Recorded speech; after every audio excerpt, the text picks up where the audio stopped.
l'essentiel de l'actu de la métropole, c'est ici. Chaque week-end sur Télé Grenoble en moins de 6 minutes. Le budget de Grenoble-Alpes Métropole a été soumis au vote ce vendredi, mais les grandes lignes avaient été présentées cette semaine. Il comprend 714 millions d'euros, dont 218 d'investissement, avec cette année l'accent sur la transition écologique. Le président Christophe Ferrari l'avait clamé lorsqu'il avait présenté ses vœux. Un budget qui augmente de 38 millions d'euros, donc pour cet investissement, histoire de s'inscrire plus près des besoins de la vie quotidienne des 450 000 habitants. Écoutez. C'est vrai que si on prend le cas de la transition énergétique, avec les 70% d'investissement du budget, c'est beaucoup de services de proximité au quotidien, c'est le développement des pistes cyclables, c'est toutes les fonds énergie, c'est aider les gens à mieux s'isoler, c'est toutes ces choses-là en fait qui permettent d'assurer la transition énergétique et puis de développer des services au quotidien, des services de proximité qui sont parfois basiques et on les oublie, mais c'est de l'eau, c'est de l'assainissement, c'est aménager les espaces publics de manière plus écologique en enlevant un peu de goudron, mettant un peu plus d'arbres, un peu plus d'espace vert. Ce sont toutes ces choses-là et c'est vraiment les services de proximité. On pourrait aussi parler de l'isolation des habitations avec les projets, les campagnes de murmures, l'ensemble des ouvrages d'art qui sont aussi à rénover pour certains, à réparer pour d'autres. Voilà, ce sont vraiment des très gros projets. La métropole prévoit aussi de reverser 123 millions d'euros aux 49 communes. Le taux des impôts métropolitains n'a pas augmenté depuis 4 ans.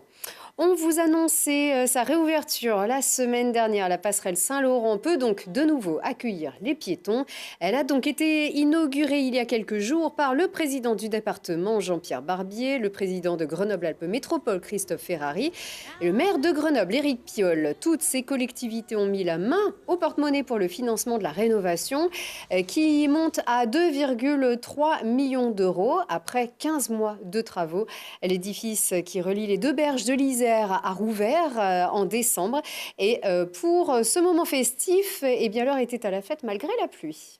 Il a fallu toute l'ingéniosité de nos ingénieurs, de nos techniciens pour bien penser le chantier, le réussir, des entreprises à la hauteur et qui l'ont été, toujours présentes jusque dans les finitions.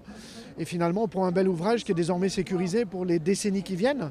Donc c'est évidemment une grande satisfaction. Je suis très très heureux que nous soyons réunis aujourd'hui parce que c'est un ouvrage emblématique.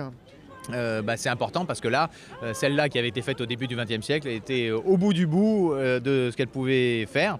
Il n'y avait pas eu de travaux d'entretien pendant longtemps et sous l'impulsion de la métropole quand elle a repris Ouvrages d'Art, on a trouvé cette solution à 3 et on a pris la décision, pas facile, de fermer. Voilà, avec une grosse solidarité côté rive droite, donc des commerçants, de l'union de quartier rive droite pour vivre le mieux possible pendant ce temps de fermeture et je crois qu'ils ont bien réussi à ça et vraiment félicitations à eux.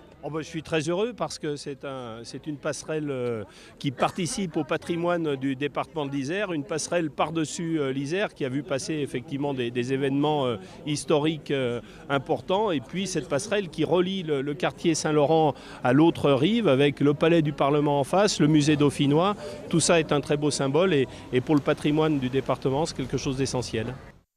Les travaux avaient nécessité le désamiantage, on s'en souvient, d'un désamiantage complet de la passerelle. Allez, enfin, un très très beau match de hockey sur glace qui va ressembler à une fête vendredi prochain à la patinoire métropolitaine Pôle Sud à l'occasion des 10 ans du dernier titre remporté par les Brûleurs de Loup. Eh bien, les Brûleurs de Loup emblématiques seront là et notamment le mythique Jeff Bonnard et puis l'ancien capitaine aussi Benoît Bachelet. C'est à voir vendredi soir, vendredi prochain à la patinoire Pôle Sud et c'est la fin de ce Métropole Hebdo. Très bon week-end.